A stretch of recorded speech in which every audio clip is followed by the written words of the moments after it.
So, Amber Renae, thank you for having a chat. Super excited to be here. Thanks so much for having me. Well, I really wanted to. We bumped into each other at the gym a couple of nights ago. Where else? And I had all these questions I wanted to ask you, but I had to sit on the impulse to ask you then because I knew we were going to be getting together now. But for context, I love to ask people, hey, when someone says, what do you do? What do you tell them? I say I'm a digital marketer and e-course creator. So it's a bit of a weird one because I normally get blank faces when I say that. So sometimes I just say, oh, I work online. Yeah, digital nomad. Does that make it more easy to understand? To me it does, but to many people who aren't familiar with this, what that exciting space looks like now. Were you from Melbourne originally? We met in Melbourne. Yes. Yeah. Because I remember having not seen you for a really long time, and then you and I intercepted, of all places, in the line coming out of Burning Man. We both survived. In 2000. A little dusty, a little worn, but you know. A little dusty, a little busted, a little rusty. But I hadn't seen you for a while. The last time I had seen you previously, you were really styling. And styling was a really big part of your business, and I always knew you as someone who was positioning themselves in that space cleverly before I even knew who you were. I knew that you were a stylist. And so when I saw you again for the first time, I thought to myself, well, I asked you what you were working on, what styling you were doing, and you said, no, I'm actually doing more e-courses to train people how to be stylists. What was that transition like from where you went from styling to then the online education space? How about I tell you about another transition? Because I've had two major career transitions in my life, and I think they're really relatable to people that are currently in day jobs, because both of them were not of my own accord. Like, I didn't want to do either of them, and the universe, I say, lovingly pushed me out of both of them. So perfect. This is great. Well, actually, well, it's even better to get that sort of post-uni context. Did you study? Yeah, I studied engineering. So I used to work on a construction site building roads and bridges, and quit that job to start a fashion label. Fashion was always my passion. I started on a sewing machine. 5 years later, we had 120 accounts around Australia. We exported to Paris, Tokyo, LA, South Africa, dressed some of the biggest celebrities in the world like Paris Hilton, and we were, going great guns until we went bankrupt. Okay. So that was a very interesting time for all sorts of business. Right. The mid-noughties. Exactly. When was this, in that 5 year period, was that in the early noughties, mid-noughties? Yeah, exactly. Well, I think we finished, the label went bankrupt in 2002. Okay. So yeah, it was over that whole period. Okay, what was it called? ARX, the Amber Renae experiment. And was that when you were positioning yourself around that time? It seemed like there was so much. I actually just interviewed Gwendolyn Birkin, who was a fashion designer. Same era. And she had started in 97, and it would be the exact same era. Yeah. Absolutely. Mm-hmm. And so a big part of our chat was listing all these amazing designers who then folded one by one in that early noughties period, first due to offshore manufacturing being so prominent, and then the final death knell was really to do with online shopping becoming such a thing. Right. And so you just couldn't fight that, so you had to either just evolve your entire business model or just get out. Yeah. And I guess that's what's happening to me. So we went out of business because of a manufacturer, and at that time I was insanely depressed. Like, depression doesn't even cover what I went through during trying to recover from there. I was diagnosed with cancer. I had stomach ulcers. Like, it was a total life breakdown. And was that one of those things that you were having so many things going in your life that you were then holding on to physically? It was totally emotional. Oh yeah, for sure. Yeah. And then coming out of that, I was like, I will never be an entrepreneur again. I'm definitely not going to go and do this ever again. And I hate the fashion industry. I will never work in the fashion industry. That lasted about a year, and then started fashion styling. And that was the thing. I knew like design wasn't going to be my thing anymore. All the, we started to get Topshop and H&M, and I was like, well, I can't compete. To evolve into a styling focus. Styling, yeah. Also, my boyfriend makes things, but he says that it's so much better to turn up and get paid the same amount to style someone else's stuff than to make the stuff yourself. Because number one, people are when someone's paying you to construct something for them specifically, they're very particular about what you're doing, so there's a lot of margin for error. But also, you're still getting paid for your time, and so you can just turn up and sell your skills as a stylist, having a great time doing it. I mean, it's still hard work. Yeah. But when you made that transition from engineering to fashion, what was the sign from the universe that it was time? I was a kid then, yeah. So, I mean, I wasn't really tapped into the universe. It was just more like I had enough money, so I was going to quit. Like, that was it. There was no big, aha or anything. And I just always had a love of fashion. Were you readying yourself doing the engineering and thinking, I just need to get enough money together to get out of No. I was just working as an engineer, but my mentor recently told me, actually, she was my mentor on the side, on the construction side. She was saying that I used to work on site, like in my hard hat and boots and everything. I'd be out like managing my crew and sketching dresses. And I was like, oh my God, I had no idea that I was doing that. So I think it was always in my blood. And then, just started a label and had no clue what I was getting into. Like, if I knew how difficult it would be to run a fashion label, I would never have done it. But it was just like, I'm just going to make a few shirts, and then next week I'll make a few more shirts, and then it just kind of grew from there. So it was a real challenge. And at the point at which you transitioned from manufacturing, or you were sort of pushed out of that space into styling, how long did that chapter of your life last before you then reinvented that?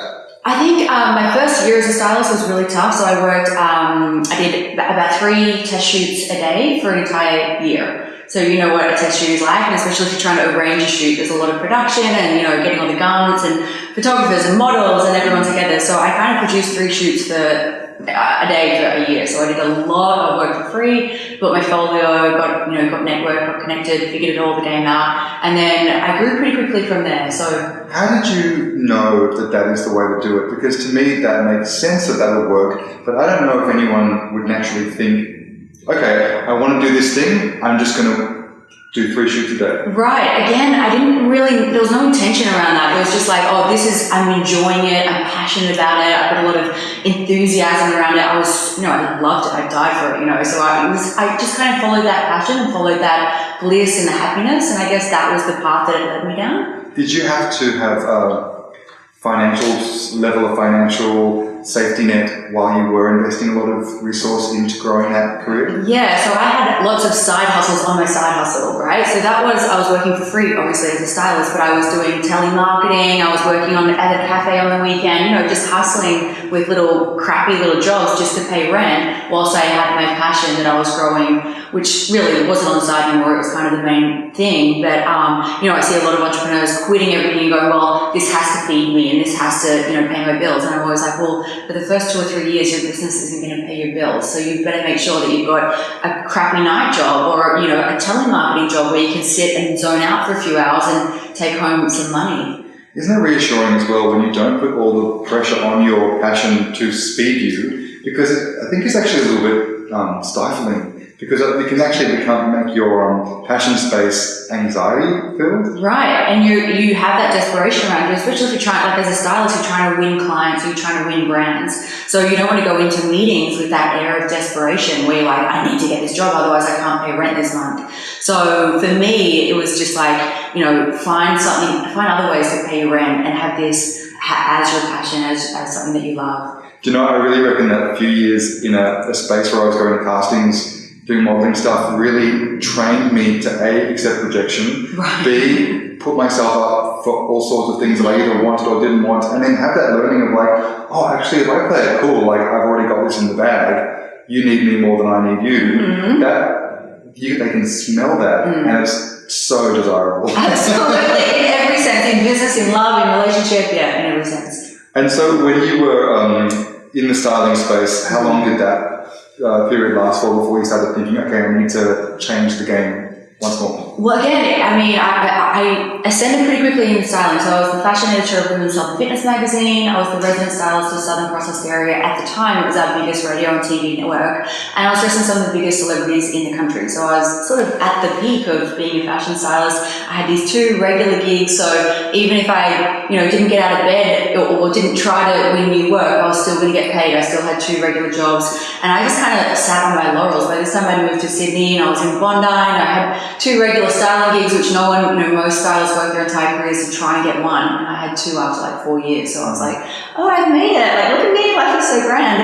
And lovingly, the universe came along again. And due to the global financial crisis, I lost both residencies in the course of like 2 week period. Wow. So all of a sudden I was back to being a freelancer and like having to win work again, and everyone was going, well, you need to build your portfolio, you need to do test shoots again. And I'm like, oh man, that was me. I'm like, I can't do it again. And I didn't have the passion to go and do it again. I was like, I don't have that drive anymore. Like, it doesn't light me up anymore. I'm not going to go and do that for free. And I think that's the point where you're like, okay, cool, it's time to pivot. Because if that seems like, you know, Elizabeth Gilbert talks about the shit sandwich, right? And she talks about what kind of shit sandwich are you in for? And like, to go back and do test shoots, I wasn't in for that kind of shit sandwich. But then to start a digital marketing company where it was just as tough. I mean, it was not easy. It was a lot of hard work and a lot of education, a lot of training, but I was right in for that shit sandwich, you know, like I was like, cool, I'm ready for that. Like, that sounds like fun. Is that because it's the thrill of the new and you know you're expanding your awareness? Yeah. Because maybe that's what happens if you are switched on, you are a creative person, you kind of get extra fuel from expanding your awareness around things. And I think even if you love something, you can only do it so many times before it doesn't have that same, you know, zest for you anymore. So you have to find a way to keep on taking it further, which feels, sometimes it feels like you're actually, like, wouldn't it be easier if I just loved this one thing? Yeah, I found my thing and I can just say the thing. And speaking of the thing, that is the thing about the thing. It's like at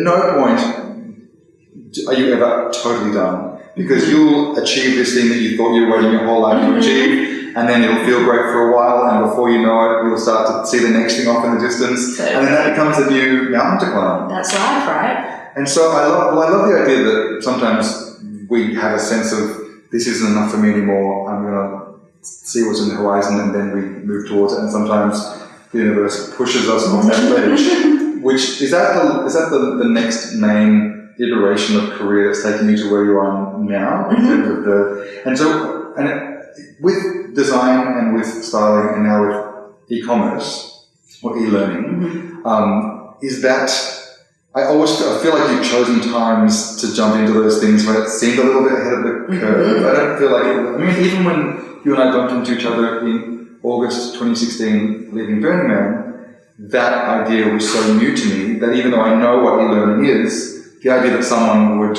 go, no, I'm entirely existing in that workspace now, blew my mind. Right. And my takeaway from that experience was I left Burning Man and went to New York City, and I pretty much had this non-stop travel time, which meant I was awake for some inordinately long period of time. But I finally got to my accommodation in Manhattan, and I was meant to be going to sleep for the first time properly in days, and my mind was on, I slept for a bit, and then I woke up really prematurely, and my mind was on fire with what you just shared with me. I remember just thinking, because all of a sudden I was thinking, sharing ideas, digital space, like all these things started going off for me, and I was thinking, like, when I hadn't had a chance to intercept you again until this week when we made this podcast happen, but it's amazing how the sharing of ideas really pollinates someone else's thought space, and that was all I could think about in terms of the potential to use tools to share information that you care about. At what point did you have the idea? How did you make it happen? How did you begin to educate yourself to work out how to make it happen? So I feel like my brother is always ahead of the curve, and I'm following him. And so for years he was saying, you need to do an e-course, you need to do an e-course. And I was like, oh no, that's not a thing, I'm not going to do it. And by chance, I just shot an e-course on how to be a stylist before I lost both my styling gigs, like only like 2 or 3 months before, and it was totally a random, I just sat down one day and recorded everything that I knew just by chance and threw it up onto this website called Udemy, which was like an e-learning marketplace. It was like years ago, just started.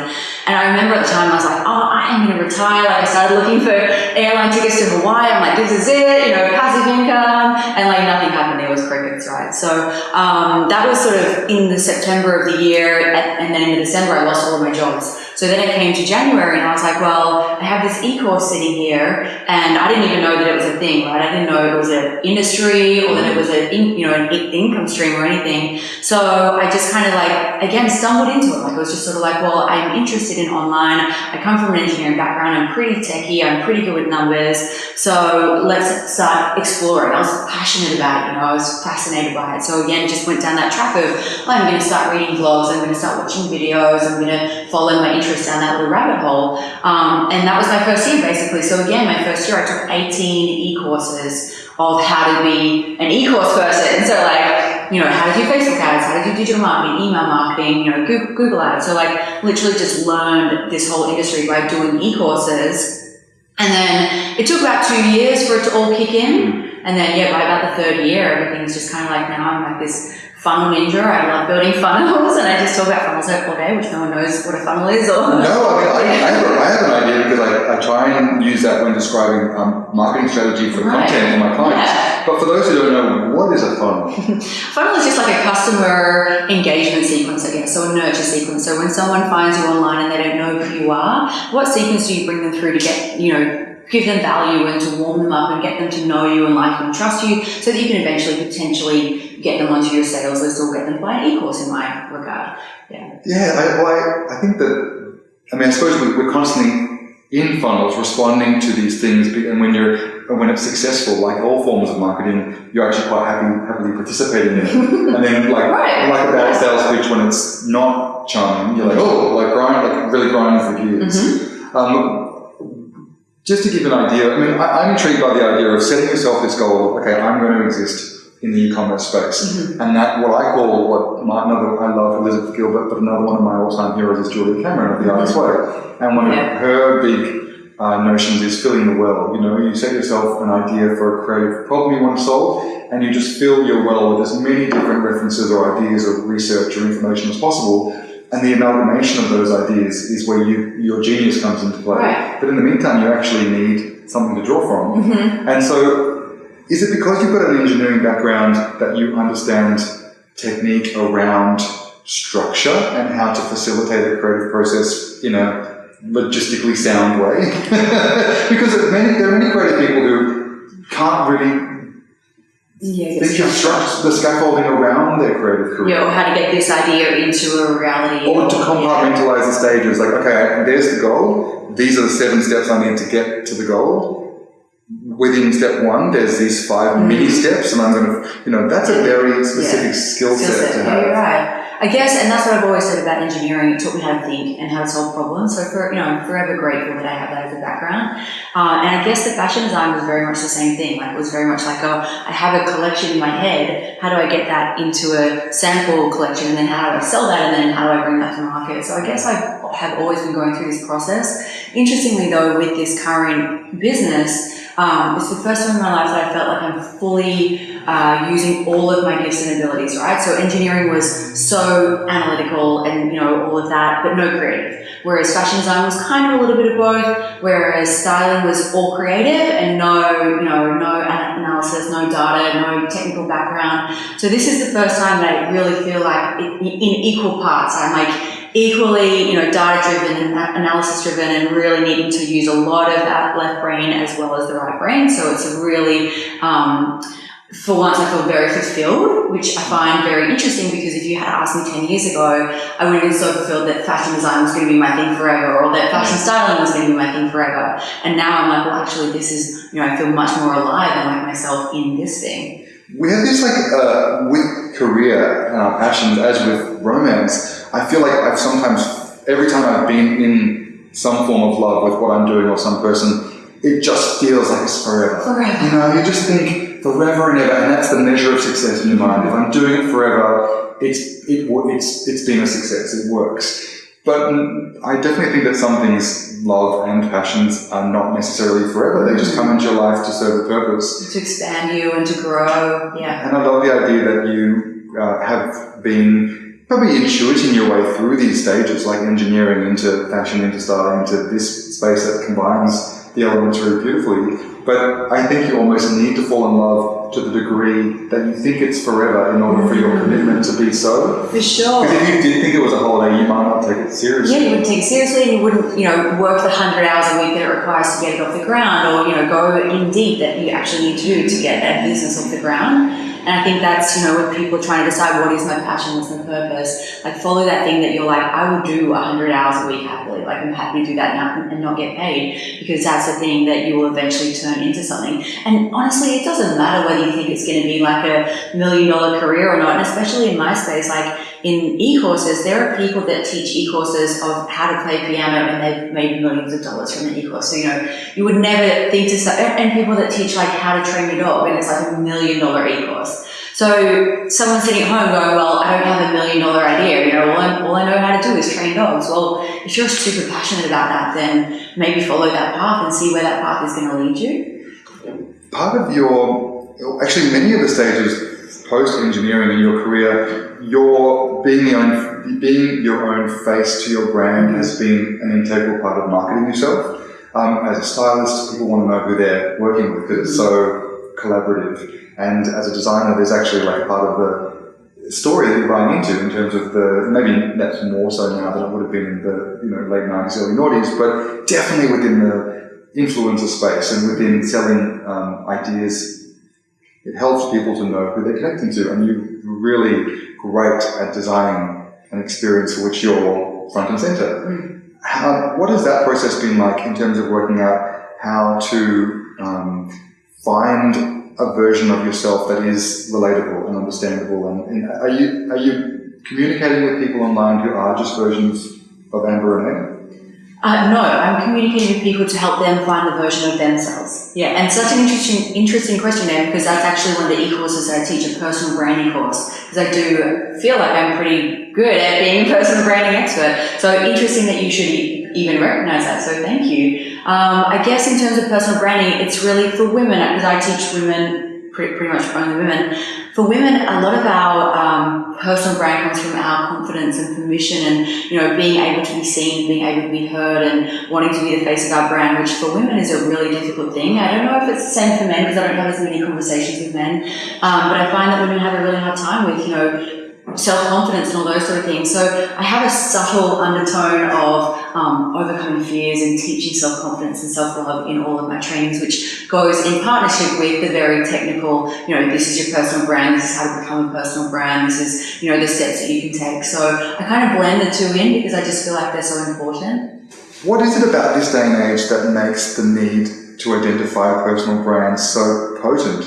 It seems that it's a concept that's only existed in my awareness for the past couple of years.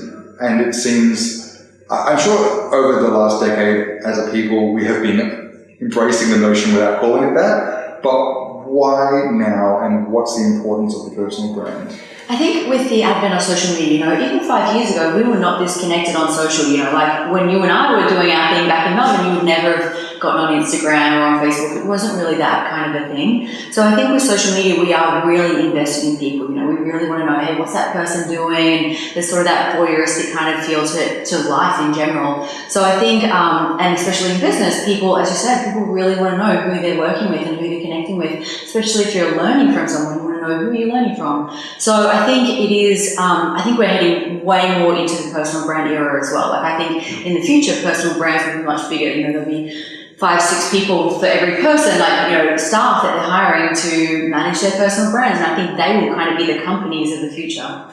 It's so fascinating because it makes sense that things would continue in that space.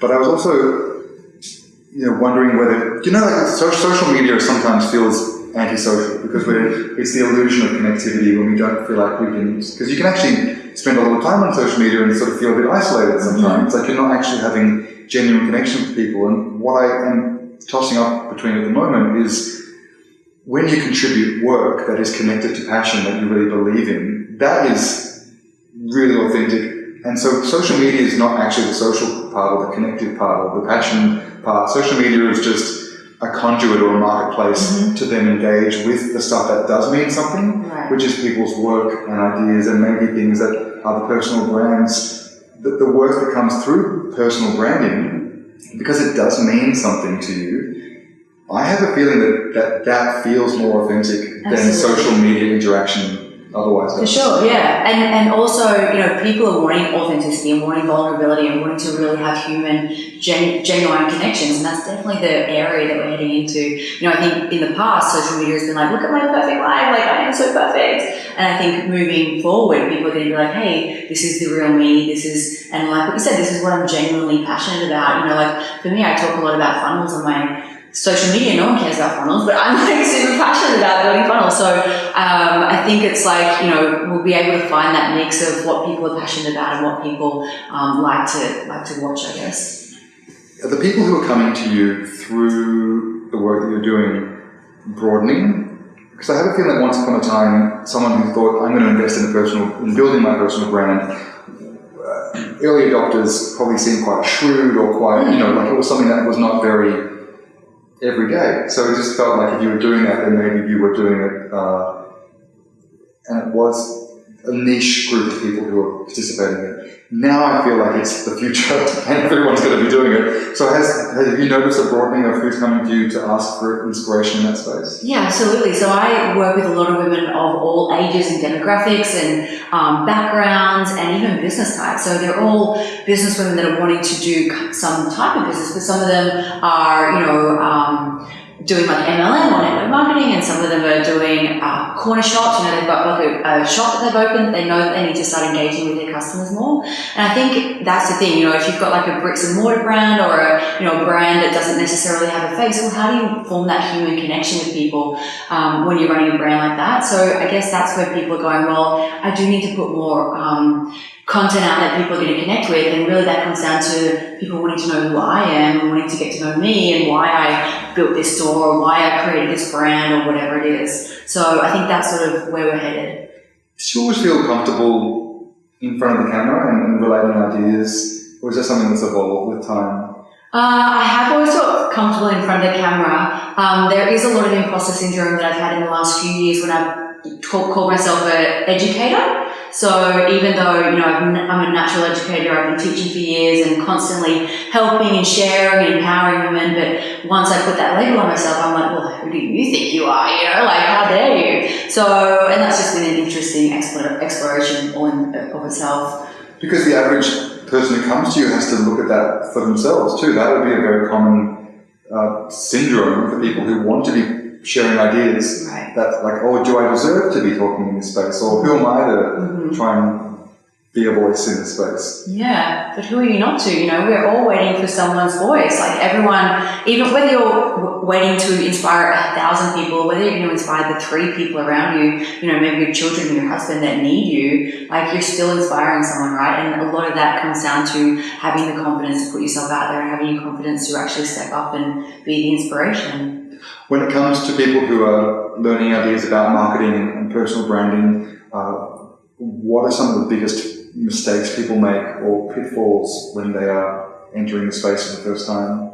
I guess the biggest takeaway that I've had now in 3 businesses, and the biggest, this one I've succeeded the quickest in this business. So we were monetized really quickly. We did 6 figures in the first year. The reason being is because I invested in education, right? So in the first year I did 18 e-courses, learned from every single person that was 1 step ahead of the game or 10 steps ahead of the game or had been doing it for 10 years or whatever it was. I was just like, you are doing what I want to do. I'm going to download your wisdom. I'm going to download your knowledge. I'm going to learn from you. And whether that's buying an e-course or hiring a mentor or just reading all the blogs and the videos, and that has been the biggest aha that I've had in this business, because as a fashion stylist, you would know in that industry you don't help each other. Like you would never go, hey, other competitor fashion stylists, like, can you help me? Like it's not how it happens. And certainly in fashion design, like 10 years ago, there was no such thing as you can hire a mentor. Like it just wasn't a thing. So I think these days education is so readily available. There's so much content available, whether you buy an e-course or whether you just, dive deep on the free content and educate yourself rather than bashing around for so long trying to figure out how to do it. You give a lot of great information away for free. Like I receive your weekly emails. And I find it so inspiring, and I also feel like because I make lots of content for brands to inspire people to, be entertained, to do things differently, to be more creative or expressive, and then that's what I love to do for myself as well. And I know that my viewership will be split into 2 groups of people. People who will actively act on the advice, and those who won't necessarily act on it, but are just very happy to receive it because it's really inspiring, and it kind of makes you plant seeds for what you might do for yourself in the future when you're ready. So when I looked at your email out, the information that you share is very generous. It looks like you're giving away a lot. How do you determine what goes in the paid offering and what you give, because it almost seems, I'm like, well, what else is there? There's so much good stuff in here. Yeah, and that is a fine line. And also, I guess with the free stuff, it's like what you need to do, but the paid stuff is how to do it. Okay. So the free stuff is like, you need to understand email marketing, personal branding, and, publicity and performance and things like that. But then how do you go about that? Well, that's in the e-course. So you said you have 3 businesses out currently. What are those? So I have 3 e-courses that are live at the moment. My first one is the How to Be a Fashion Stylist course. I'm still the only fashion stylist that has reached this level of the industry that's now educating the next generation. And I'm pretty sure I'm still the only accredited digital e-course in fashion styling. So that's really cool. So that's kind of like my first little foray into e-courses, and it still goes really strong. It's a really great course. How do you get accredited? So we've gone through like an accreditation process, and we've got all the marketing certification and all things like that. And then my second course is Amplify Your Impact, which is a personal branding course for female entrepreneurs. Sounds like something I would enjoy. Yeah, you would love it. Yeah. So when you say female, how is it female? Is it that the terminology or the wording or the design is speaking to a certain type of female recipient? So I built the course with both male and female in mind. So anyone could do the course. It's not gender specific, it's gender neutral. But the marketing, I find, like when I've tried to market to men in the past, I just do not relate to men. I don't think any man looks at me and goes, oh yeah, I want to become her, right? Whereas I think women look at her and go, well, I like what she's got going on and going to investigate. But I think that I'm a very feminine female, and my marketing, my language and my videos are very, it's all of the feminine lipstick, even the look, the appearance and the words and everything, the language. So I've tried in the past to market this course to men, but it just hasn't had the cut through. So now I'm like, cool, let's, as with all brands, you should niche down and really make sure that you're speaking to your ideal customer. So now I'm like, right, I know exactly who my ideal customer is. I'm going to have conversations directly to her and make sure that all of the content that I'm putting out for the course is targeted directly to her. So your ideal customer isn't necessarily you 5 years ago. Your ideal customer is sort of people who would see themselves in your journey and relate to that and get power from that. Is that right? Yeah, or just any female entrepreneur that realizes that they need to be the face of their brand. So they're like, well, I need to connect more. I don't like putting myself on social, but I know I need to be on social. Or I know I need to create videos, but I hate being on video. Or I'd love to do live workshops, but I don't want to be on a live workshop, but I know that I need to do them. So it's just giving people the real tools, like very practical tools around, like, cool, you want to do a workshop? All right, so step number 1, here's how to plan your workshop. Here's what you're going to say at your workshop, and like really taking people all the way through that journey. Could you take someone from a place of thinking, I'd never want to get in front of the camera, why would I ever do that, to feeling like that's not only okay, but great idea? All the time. Every day of the week. Every day I get emails from people going, I'm terrified of camera, or my favourite one is Giselle. She's never been able to speak in public, terrified of speaking on stage, but her job needs her to be on stage. So she's always like had someone else from her business come in and do it for her. She did my course and now she loves being on stage. So it unlocks a lot of fears that we've had. I do like a whole section on fears and a lot of the fears that we have for being on camera. So as women, we have all these fears that are like, fear of being seen, fear of being heard. So I actually break all that down in the course as one of the modules. And then I give you the actual tools, like, oh, you want to speak on camera? Cool. Make sure you've got good lighting. Make sure you've got a good camera, because a lot of, for women, it's like, oh my God, I look awful. It's like, well, yeah, you're in a dark room with shadows and your camera is really bad. Like, no wonder you look awful. So just we go from really practical tips to more so the mindset behind it as well. And what was the third course? So the third course is a mindset course. So that course is called The Movement, and it's 30 daily success rituals to change the way you think in order to live your best life. So this is really my passion project. Again, I just kind of built it because I was like, I'm so deep into mindset and limiting beliefs, and I really have a lot of little daily success rituals that I've done myself to try and like build my self-esteem, build my self-love, build my self-care, but even just build like, practical productivity hacks each day, or like, how to set myself up for success, or how to get in the mindset of a millionaire. So all these little hacks that I do, it takes 5 minutes to do the course each day, and it just really builds on, creating a really beautiful life for yourself. Where do you gather all of this amazing inspiration from? Because it sounds like you've just found your process from having observed a lot of different leaders. Mm-hmm. Who are your heroes? Who do you look to when you're feeling like you need inspiration or feeling that well? Mm-hmm. So Brené Brown is probably my best guru kind of person. I just love her. I love what she's all about. She's just that, no holds barred, straight talking kind of spirituality person. I just love her. I love Elizabeth Gilbert. I love her books. But honestly, these days I'm deep into my astrology. So I'm just like, okay, what's happening in the planets? What's going on up there?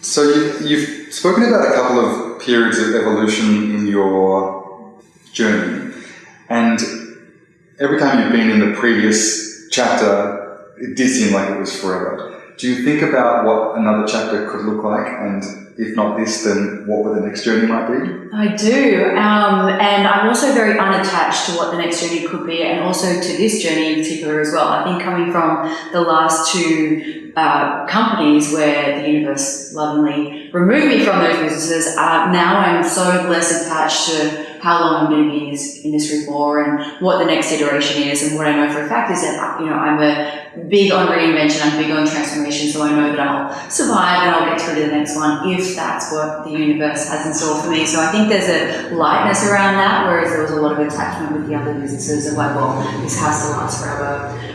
In terms of what it may look like, so Uranus has just gone into Taurus, so it's kind of a big deal for me. I have Taurus rising, and then Jupiter goes into Sagittarius next year. So the stars are saying there's a lot about to happen. So, maybe next year could be a big year. There's certainly some huge projects on the horizon in terms of American TV shows and things like that. So we don't know. I might be venturing back into that kind of era.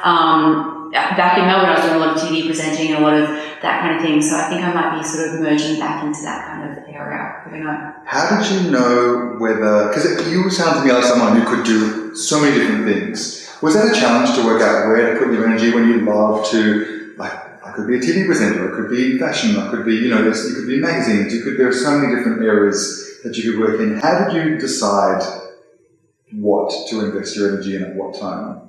I guess I went for whatever, low-hanging fruit. So whatever was the easiest at that time, that was the one that I went and did. So whenever TV presenting felt like it wasn't breaking through for me, I would move away from that and I would focus on the styling. Or when styling felt like it was getting hard and it wasn't flowing, there was no flow, and I was like, okay, cool, it's time to look at something else. So I guess it was all about the flow and the ease of each of them, and figuring out, the universe is opening a lot of doors for me over here. How about we go down that path and see where that leads us? Did you have anyone teach you this framework through which to experience life and how to, respond to the flow? Because I feel like there's a lot of people who are receiving the nudges from the universe who don't actually heed the clues, and they usually wait. I always like to think that the universe will first try and whisper it in your ear. And if you don't pay attention, it'll tap you on the shoulder, and if you don't pay attention, it'll smack you off the head. Yeah. If you don't pay attention, it'll give you a sledgehammer to the face. And so, you just have to pay attention to the clues, which are always there. Always.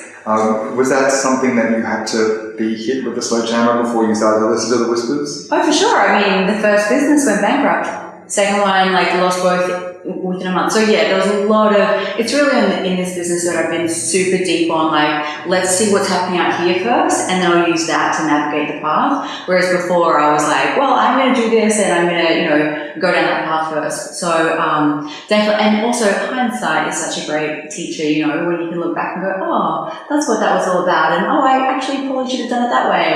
And you don't learn those things until you fail a bunch of times, until you get things wrong a bunch of times, wrong in inverted commas, and go through these hardships and go through the failures that you're like, oh, okay, that's where the path was, or through failure comes enlightenment, comes the new path. Do you have any little method or modality for someone that's in the depth of having had the rug pulled out from under them when they have just been hit with a sledgehammer and they are forced out of their comfort zone?